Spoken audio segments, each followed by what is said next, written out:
Et en ouvrant la porte, je vais ouvrir la porte et il dit: «Ah, c'est le mec de Débriefing.» Et, et là, ça lui est venu du cœur. Et en fait, de l'entendre comme ça me fait vraiment Il est plaisir. où ton père? Moi, je sais pas, j'ai jamais connu. Ça marchera jamais. Luc, je suis ton père. Papa?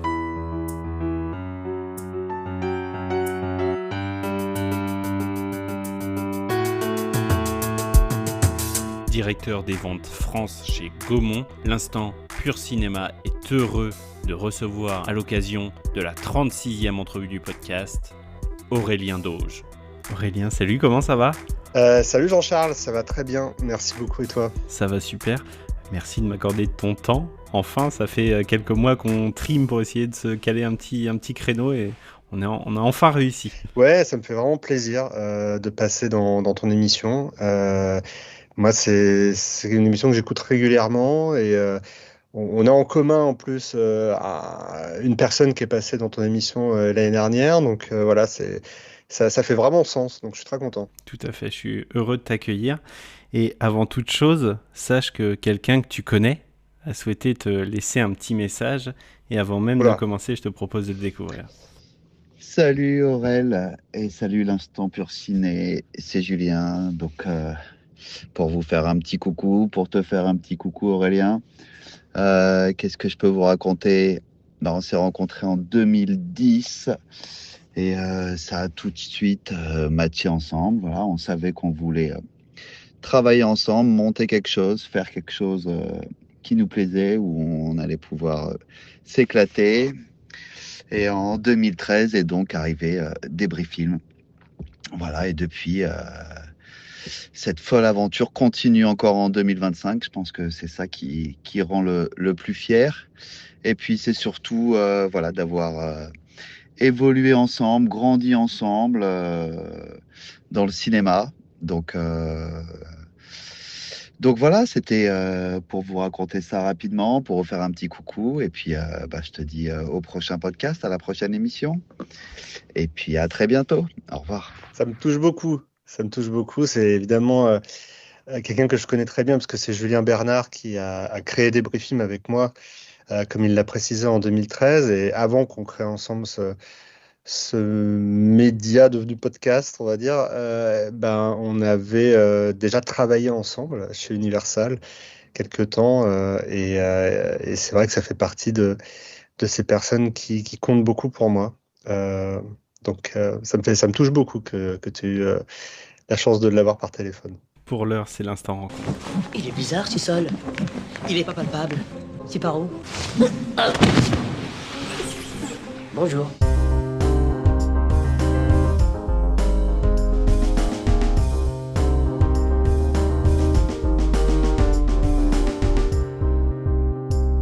Aurélien, rapidement, c'est quoi ton parcours ? Alors mon parcours, ça dépend d'où on prend. Mon parcours, c'est le parcours d'un passionné de cinéma avant tout. C'est le parcours d'un provincial, d'un Normand qui rêve un jour de travailler dans le milieu du cinéma, mais qui connaît personne. Et qui, grâce à la FEMIS, j'ose le dire, parce qu'il n'y a pas beaucoup d'écoles de cinéma publiques en France, et la FEMIS est peut-être la plus emblématique. Et grâce à cette école, donc, j'ai pu mettre un pied dans le cinéma et j'y suis depuis bientôt 20 ans, avec un parcours professionnel fait de structures très différentes, toujours dans la distribution, à la fois des distributeurs indépendants, des majors hollywoodiennes, et depuis 2022, ce qu'on pourrait appeler une major française, puisque je travaille actuellement chez Gaumont. Mais ce qui n'a pas changé, en tout cas, c'est le fait d'être animé par cette passion du cinéma depuis mon adolescence. Voilà. C'est quoi responsable des ventes France ? Ça veut dire quoi ? Qu'est-ce que c'est ? Qu'est-ce que tu fais au quotidien ? Alors moi, je m'occupe de la partie distribution des films Gaumont et plus précisément de la partie programmation. Donc, ce qu'on entend par vente France, en réalité, c'est le fait de placer les films dans les salles de cinéma en France, mais c'est au sein de l'équipe distribution qui a différents pôles. Il y a le pôle marketing et le pôle programmation principalement. Il y a aussi le pôle presse et beaucoup de personnes qui cohabitent autour.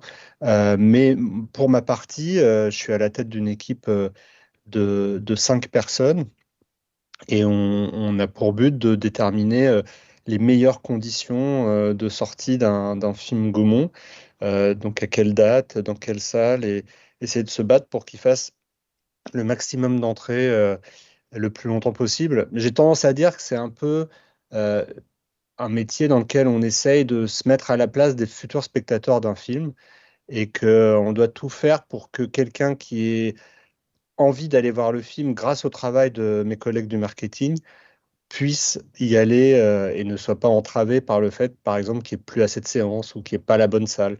Donc ça suppose une connaissance assez pointue déjà de la géographie française, puisqu'on s'occupe de tout le territoire français, et aussi des spécificités propres à chaque agglomération, avec dans chaque cas de figure des, des exploitants différents. Donc quand je dis exploitants, ça peut être des groupes de cinéma comme CGR, Pathé, UGC, Kinépolis, mais aussi des exploitants indépendants. Et indépendants, ça regroupe à la fois des arrêts essais, mais aussi des indépendants généralistes. On a la chance en France d'avoir un maillage territorial de cinéma exceptionnel.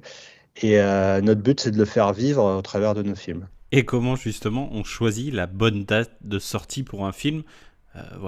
Aujourd'hui en France, on a entre 8 et 15 sorties de films par semaine. Comment est-ce que on choisit de se positionner? Comment est-ce que on se dit que telle semaine sera mieux que telle semaine? Comment on fait face justement à des fois sur certaines semaines des mastodontes qui arrivent en face de nous? Comment est-ce qu'on gère ça? Déjà, ce qu'il faut préciser, c'est que c'est un métier qui est en plein bouleversement depuis le passage au numérique. Moi, j'ai eu la chance de démarrer juste avant le passage au numérique, du temps du 35, où on me disait à l'époque que la façon de faire était finalement la même depuis quelques temps, quelques dizaines d'années. Et là, on voit chaque année, quasiment, on a besoin de se réadapter à un marché qui ne cesse d'évoluer. Et ça passe, comme tu le sous-entends, aussi par des outils qui ont été créés depuis peu pour justement affiner notre positionnement d'un film en fonction des autres films sur la ligne de départ. On a un calendrier des sorties avec chaque semaine, au final, entre 11 et 17 films 17 nouveautés qui se datent au fur et à mesure.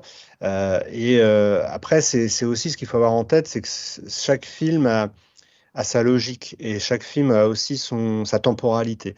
C'est-à-dire que on a souvent, il y a la date de sortie, mais il y a aussi tout le travail qui doit être fait en amont.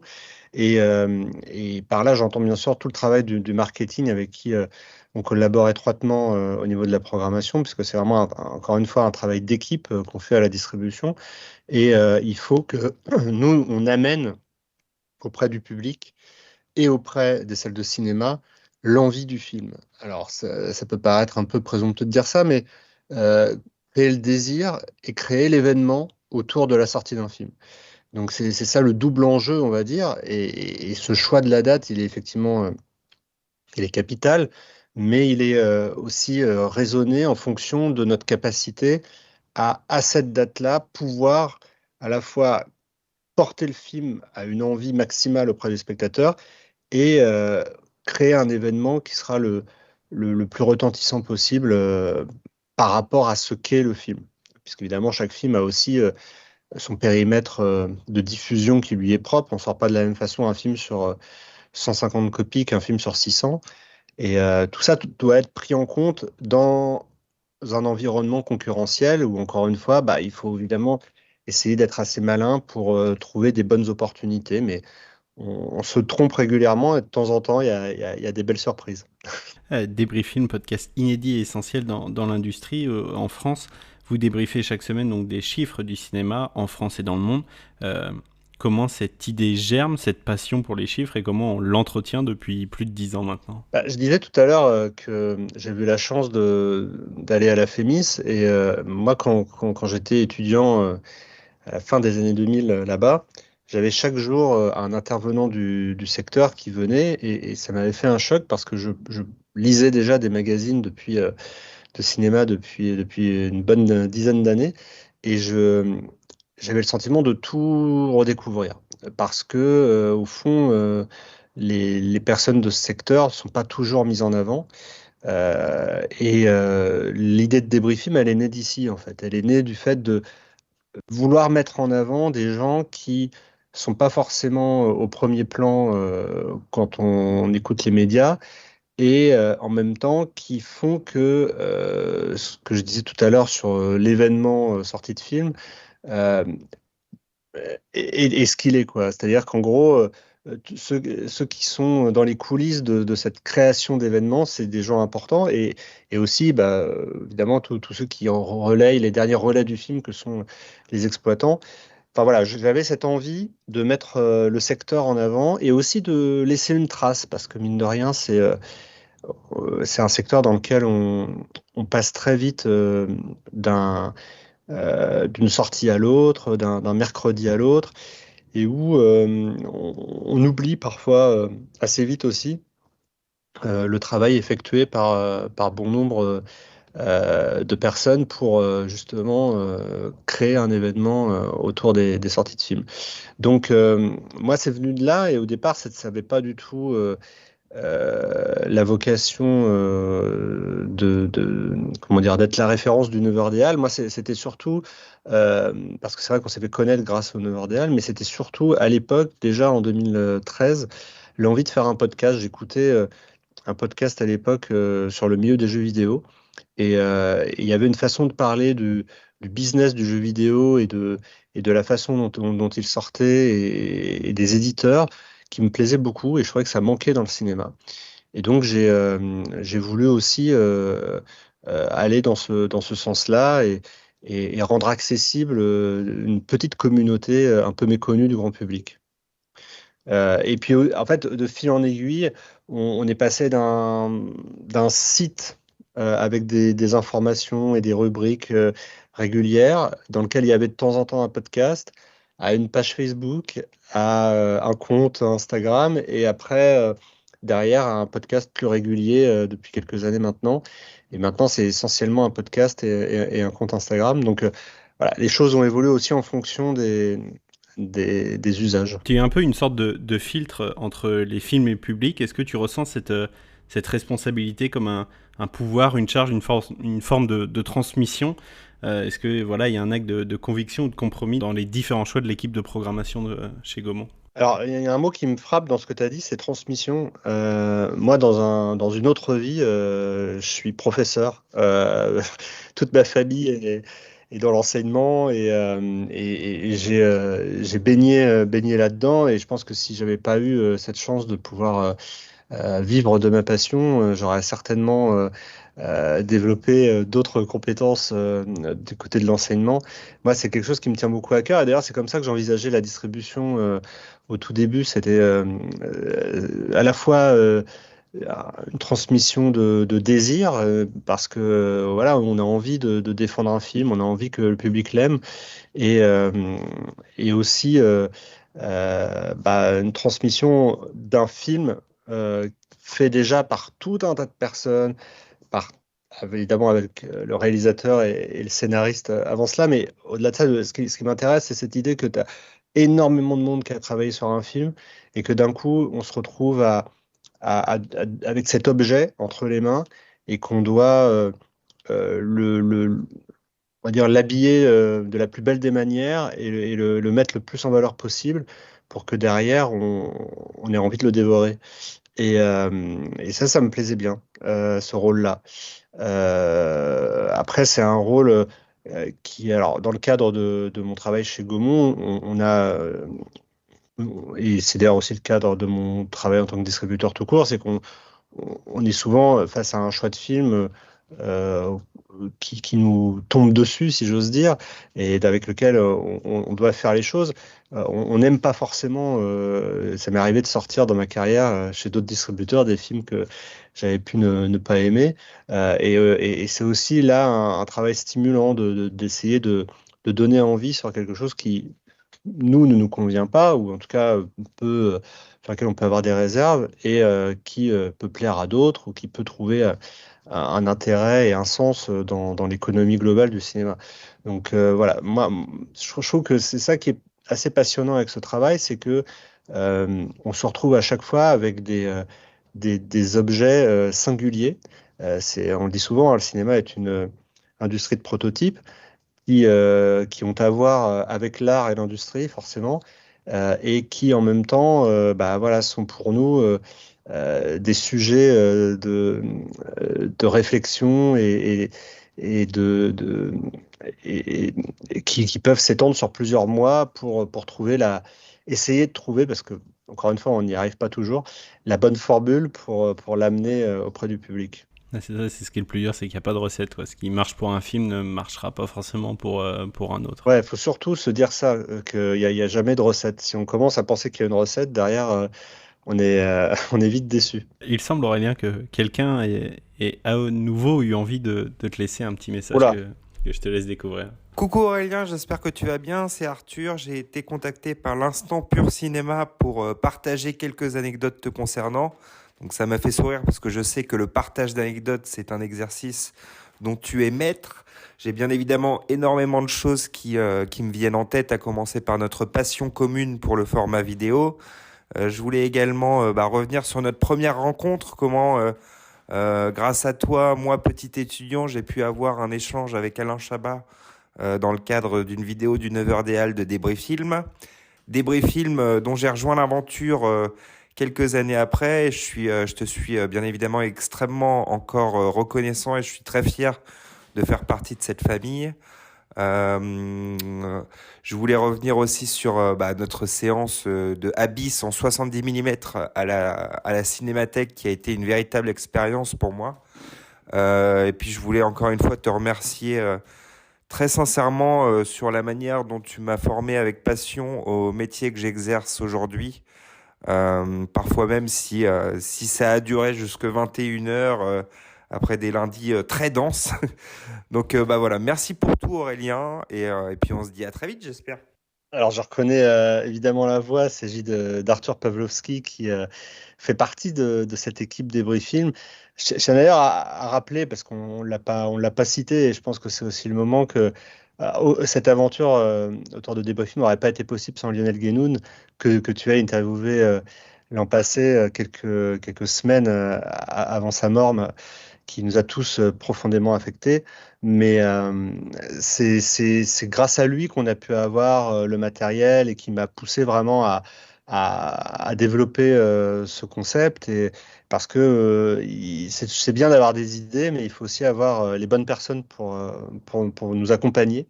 Et lui nous a vraiment ouvert les portes. Et c'est aussi grâce à lui que voilà, j'ai fait en sorte que ce soit un média un peu vivant sur ces 10 dernières années. C'est 13 dernières années, ça passe vite.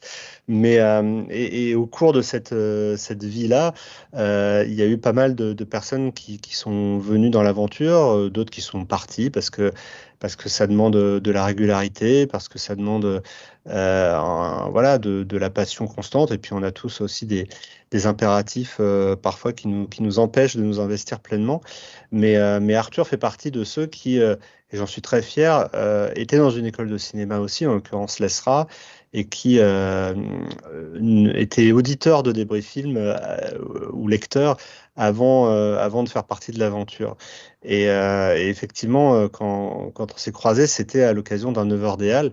Et je tiens à rappeler d'ailleurs aussi au sujet du 9h des Halles que donc pour ceux qui ne connaîtraient pas, parce que j'imagine que dans tes auditeurs, il y en a un certain nombre, chaque mercredi à l'UGC Ciné Halles, il y a ce qu'on appelle la première séance nationale, qui est communément appelée le 9h des Halles, puisque c'est une séance de 9h, dans un lieu qui n'est pas anodin, puisque l'UGC Ciné Halles, c'est le premier cinéma de France, le premier cinéma d'Europe, et même le premier cinéma au monde en termes de fréquentation. Et cette première séance, elle a une valeur dans la mesure où, effectivement, comme c'est le premier cinéma au monde, il y a un certain nombre de personnes qui attendent chaque mercredi que les grilles s'ouvrent juste avant la séance de 9h. Et que c'est au-delà de ça le seul moment, et c'est ça que moi qui m'a touché dans l'idée même de suivre cette séance de 9h sur plus de 10 ans, c'est que c'est le seul moment où tous les éditeurs de films ou distributeurs se réunissent le temps d'un café pour discuter du milieu, discuter des sujets d'actualité de façon un peu off comme ça, mais avec la particularité que ceux qui viennent sont pour la plupart des éditeurs qui ont une sortie du film ce jour-là. Donc ils se sont battus parfois contre d'autres films qui sortaient le même jour, et puis ce moment du 9h, il est un peu suspendu. On attend de savoir ce qui va se passer dans la journée, mais on prend un dernier café avant de filer chacun vers des lignes d'horizon différentes, quoi.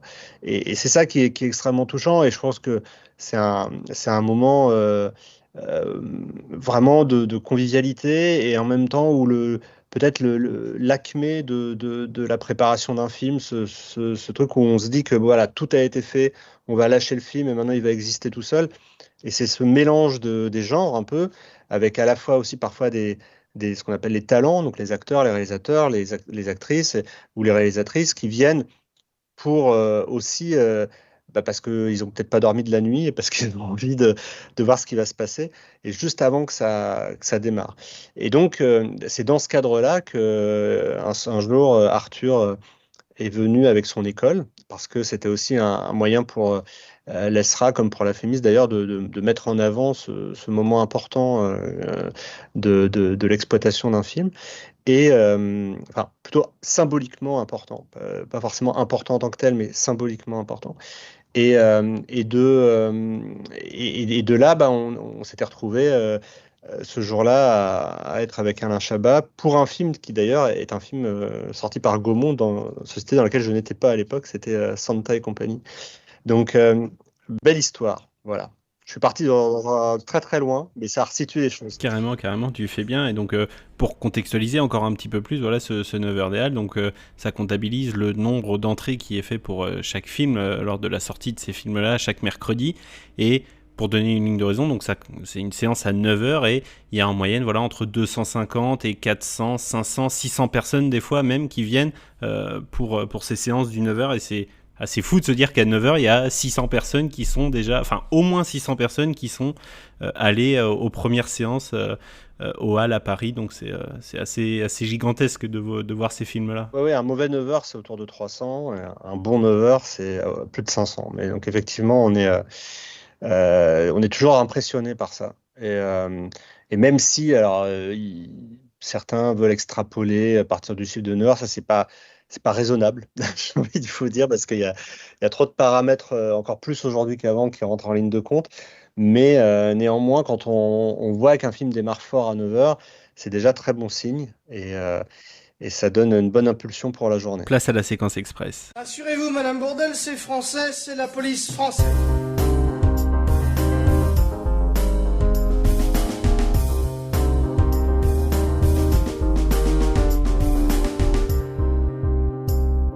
Une réplique de film que tu pourrais citer par cœur. Monumentale erreur. C'est la réplique de Schwarzenegger dans Last Action Hero. C'est pas vraiment une réplique, mais c'est juste monumentale erreur. Un cinéaste, un acteur ou une actrice qui te fait aller voir son film les yeux fermés. Steven Spielberg. Ouais, plus que quelques jours à attendre maintenant avant de découvrir son nouveau film, à l'heure où on enregistre. Disclosure Day. Ouais. Est-ce que tu te souviens le tout premier film que tu aies vu ? Oui. Très bien, puisqu'il s'agit de Batman de Tim Burton en 1989. Un film que tu aurais aimé découvrir sur grand écran plutôt que chez toi ? Peut-être Taxi Driver. Un film que tu n'as pas vu et que tu gardes justement pour le voir sur grand écran ? Autant en emporte le vent. Est-ce qu'il y a un film que tu recommandes toujours autour de toi ? Ça dépend à qui et à quelle période, mais il faut répondre court. Alors je dirais les Fenêtres sur cour. Le film où quand tu le vois, tu te dis merde, j'aurais adoré participer à ça. Titanic, j'aurais adoré participer à la sortie du film. On va changer d'univers, je vais t'amener dans le mien. Popcorn sucré ou salé ? Plutôt salé. Est-ce qu'il y a un plat que tu rates à tous les coups ? Pas facile ta question. Un plat que je m'y attendais pas. Un plat que je rate à tous les coups, je dirais le flan. Voilà. Au contraire, le plat que tu cuisines le mieux ? Écoute, la tarte aux épinards. La dernière, ton plat préféré? Mon plat préféré, écoute, je dirais que c'est des coquilles Saint-Jacques. On va pouvoir enchaîner, place à l'instant rewind. Ma grande putain de merde! Une voiture niquée. Elle est complètement niquée. Oh, oh, oh.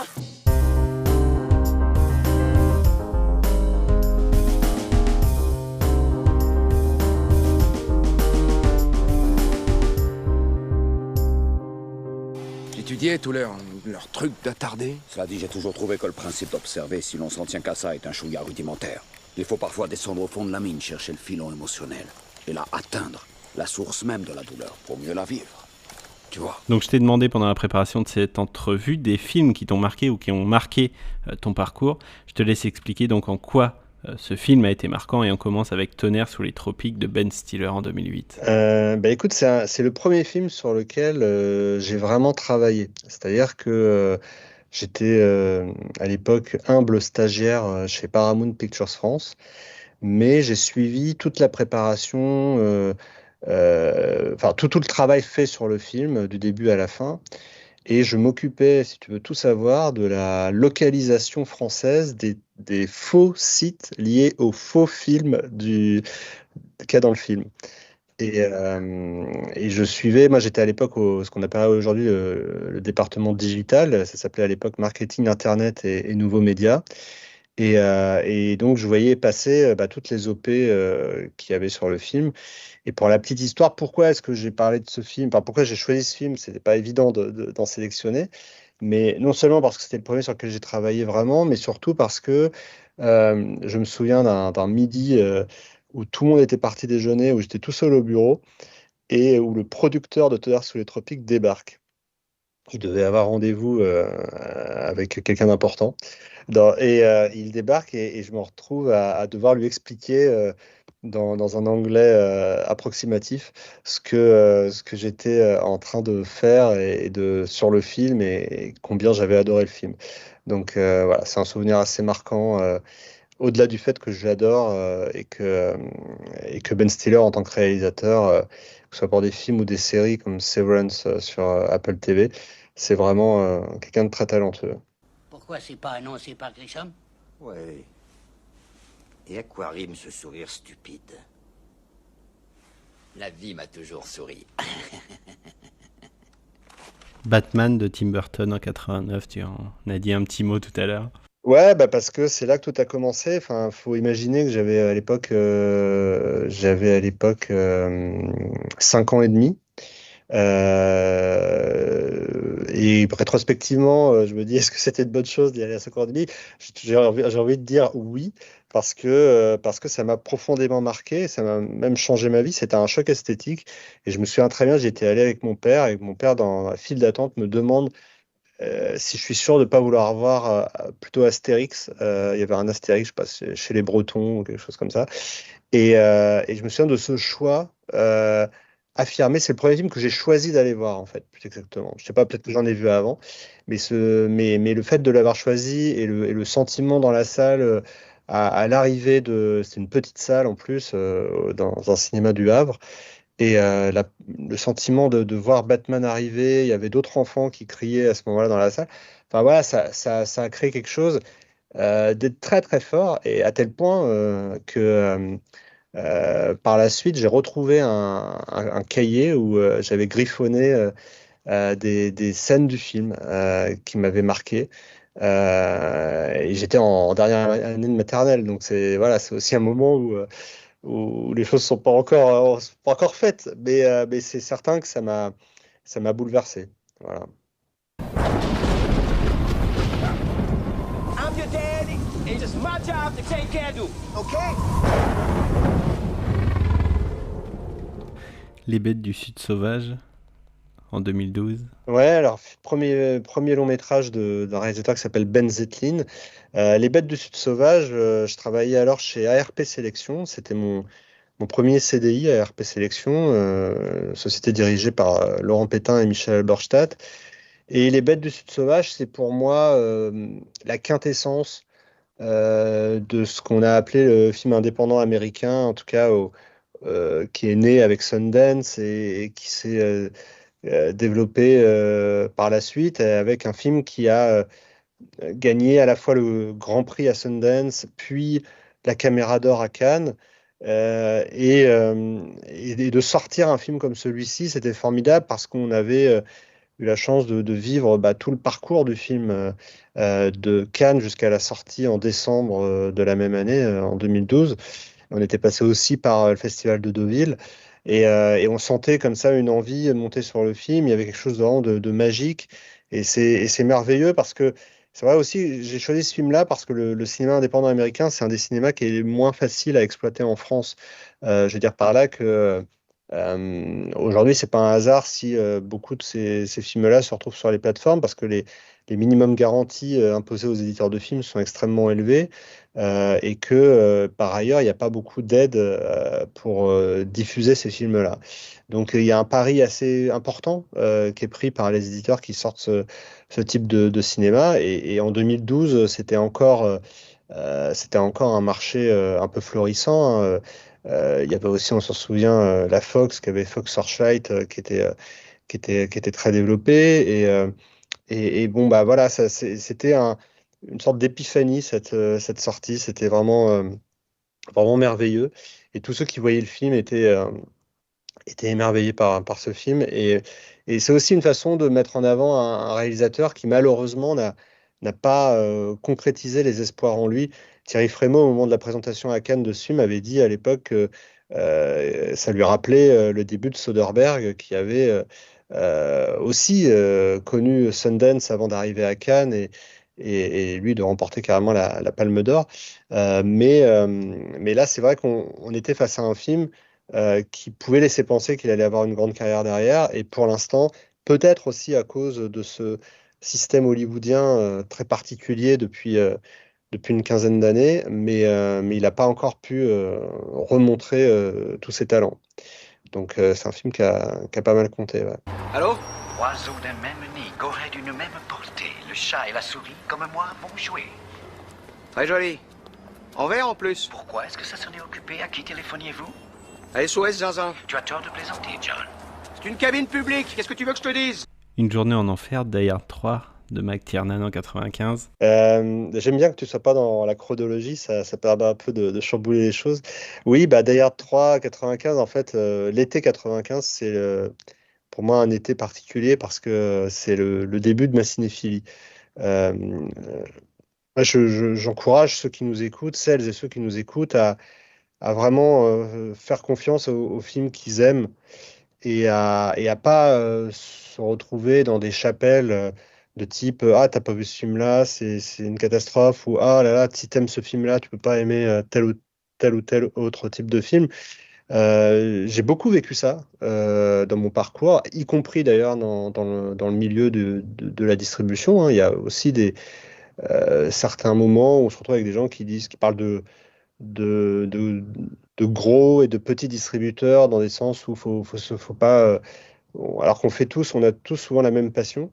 Et moi, ma passion, elle est née avec le cinéma américain et avec ce film-là en particulier. Pourquoi? Parce que c'est le premier film qui m'a fait acheter un magazine. Enfin, en tout cas, le magazine Première. Il y avait Bruce Willis en couverture du numéro de juillet-août 95. Le magazine Première, à l'époque, pour ceux qui connaîtraient pas, enfin, faut se resituer, hein. On est avant Internet, ou en tout cas au balbutiement. Et à l'époque, voilà, Première, c'est le plus gros tirage de la presse cinéma.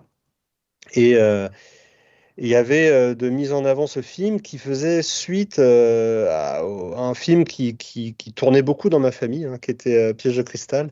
Et j'avais déjà vu effectivement ce film-là à cette époque. Et la sortie d'une journée en enfer, enfin voilà, ça avait quelque chose donc Die Hard 3, ça avait quelque chose d'assez événementiel, au point que j'en ai fait derrière, enfin c'est devenu vraiment un film important pour moi. Et quand j'étais à la fac, parce que j'avais fait des études de cinéma avant d'arriver à la FEMI, j'étais en fac de cinéma et j'avais fait un mémoire sur John McTiernan, le réalisateur de ce film. Donc, ouais, la sortie de Die Hard 3, là aussi, c'est une séance, un choc esthétique. Et ce qui est très fort, je trouve, avec le cinéma, c'est que parfois on prend une grande porte d'entrée qui peut être un film qui semble très accessible, voire qui est critiqué comme un blockbuster et qui est en fait par ses références, par sa façon d'appréhender le cinéma, va faire écho à d'autres périodes du cinéma et va nous faire apprécier d'autres types de cinéma. Je suis venu à la Nouvelle Vague grâce à Une journée en enfer. Voilà.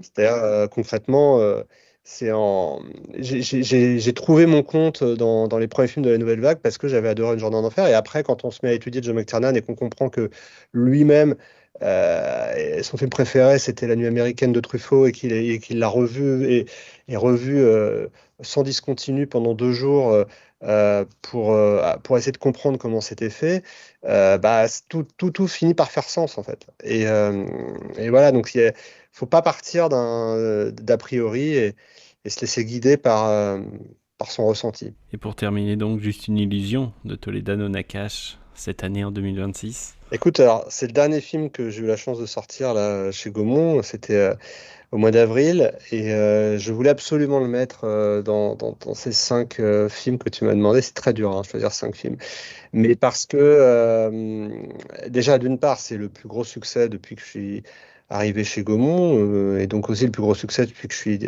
à la tête de la programmation France, mais aussi parce que, et avant tout même, parce que c'est 2 réalisateurs exceptionnels qui, à mes yeux, incarnent ce qu'on peut faire de mieux dans la relation entre un film, des spectateurs et des réalisateurs. Il y a une générosité chez eux et une envie justement de transmettre, de communiquer, de partager une émotion qui n'a pas d'équivalent en fait.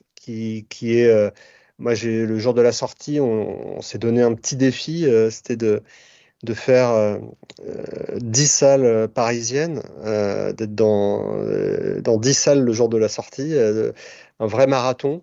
Et c'était incroyable.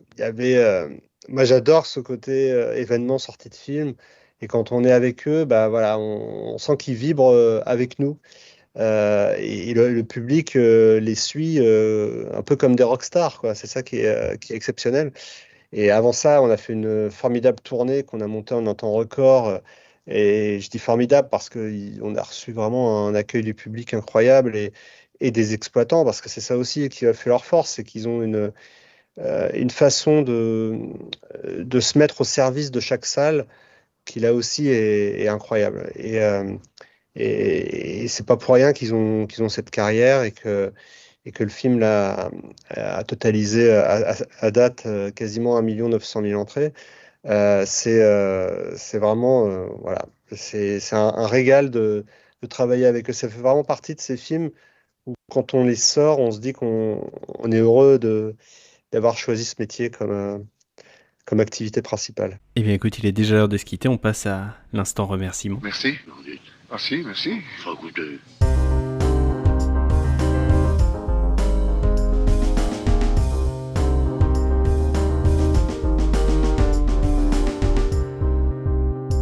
Évidemment, cette émission à tes côtés, Aurélien, je ne peux pas terminer sans une sincère, une profonde pensée. Bien sûr, tu en parlais pour Lionel Guénoun et ses proches. Cette émission lui est évidemment dédiée. À quoi on peut s'attendre pour toi encore cette année et qu'est-ce qu'on peut te souhaiter ?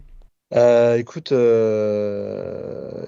suis vraiment, déjà par ce que tu dis là, ça me touche beaucoup parce que dans ton émission, si je peux me permettre de faire un petit focus arrière, c'est que Lionel disait dans l'interview que tu avais faite qu'il avait très envie de voir le film F1 et qui était pas sorti encore à l'époque et c'est toujours touchant parce que moi, tu vois, c'est quelque chose auquel je pense souvent, c'est que on a besoin dans le cinéma, je trouve, de se projeter comme ça très longtemps à l'avance, de fantasmer des films et de se dire à quoi ça va ressembler.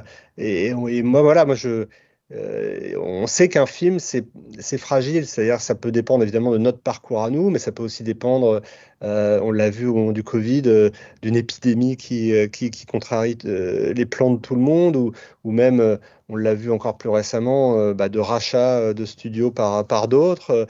Il y a une certaine fragilité en fait dans les projets, voilà, moi ce que tu peux me souhaiter, c'est déjà de voir des bons films dans les mois à venir. Et ça, il y a pléthore de propositions qui arrivent. Oui, ça devrait bien se passer, je pense. Et effectivement, il y a pas mal de films qui font un peu rêver. Donc, moi, j'ai très hâte. Voilà, je suis toujours un peu excité par la suite parce que c'est bien de se tourner un peu vers ce pourquoi on est là, mais c'est aussi bien voilà, d'imaginer que demain, ce sera un peu mieux.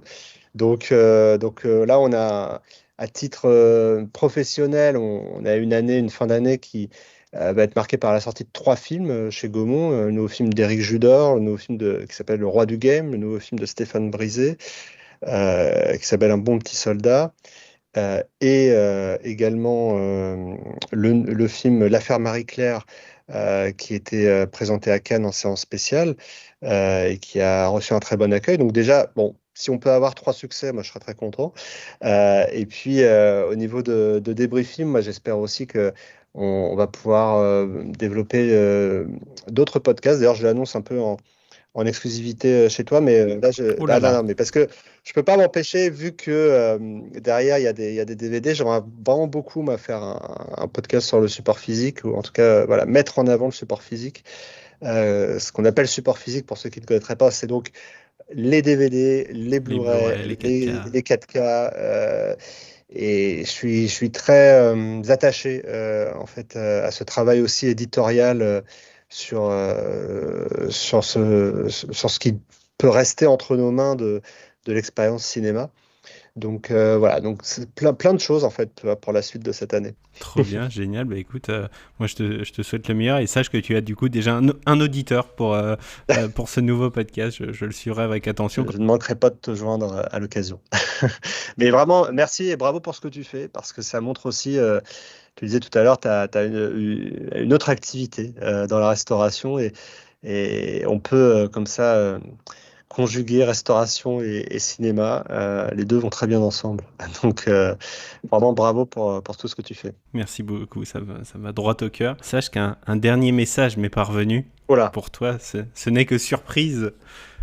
Écoute, je te laisse le découvrir. Salut Aurélien, je suis sûr que les auditeurs seraient ravis de t'entendre sur notre état d'esprit et notre état de stress le soir où on a rencontré au Pâté Beaugrenelle M. Night Shyamalan. Est-ce que tu peux en dire plus sur cette soirée? Alors c'est la voix de Tom Abrami qui est un autre membre important, pour pas dire essentiel, de Débris Film. Tom, pour la petite histoire, c'est aussi quelqu'un qui suivait Débris Film avant de rejoindre l'aventure.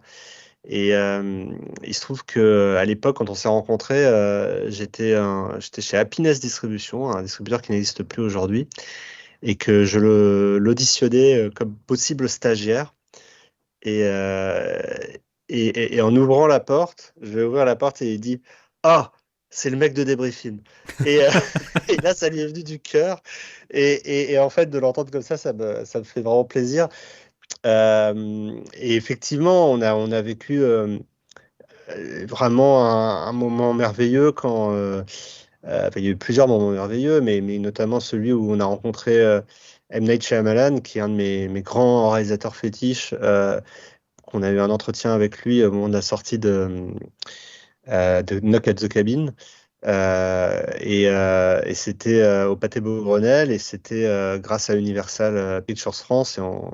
Je les en remercie encore parce que c'était un moment vraiment privilégié. Et oui, et forcément, ça touche beaucoup quand on a vu et apprécié Sixième Sens, Incassable et tout un tas d'autres films à leur sortie. Donc c'est pour ça aussi que je fais ce podcast, et toi aussi, je le suppose, pour parfois comme ça avoir des petits moments un peu magiques, et celui-ci en faisait partie. Tout à fait. Bien, écoute Aurélien, merci infiniment pour ton temps, merci d'avoir accordé ton temps, de t'être prêté au jeu. Je te souhaite le meilleur une nouvelle fois, bonne continuation, et je l'espère à très très bientôt. Merci Jean-Charles, et à très bientôt. Et y a quelqu'un? Non, y a personne. Ah bon? Je vous l'avais dit que vous me le paieriez. Payeriez. Je vous l'avais dit. Désarmez-les et récupérez Nico. C'est pas moi. C'est qui alors? J'ai vu, je sais qui c'est, mais je dirai rien. Vous savez découper une sole, un loup, un turbo? J'ai des notions mécaniques. Bon, tout le monde règle sa montre. Mission, quelle heure est-elle? 14h12. Midi 5, parfait. Arrivez l'air chaud.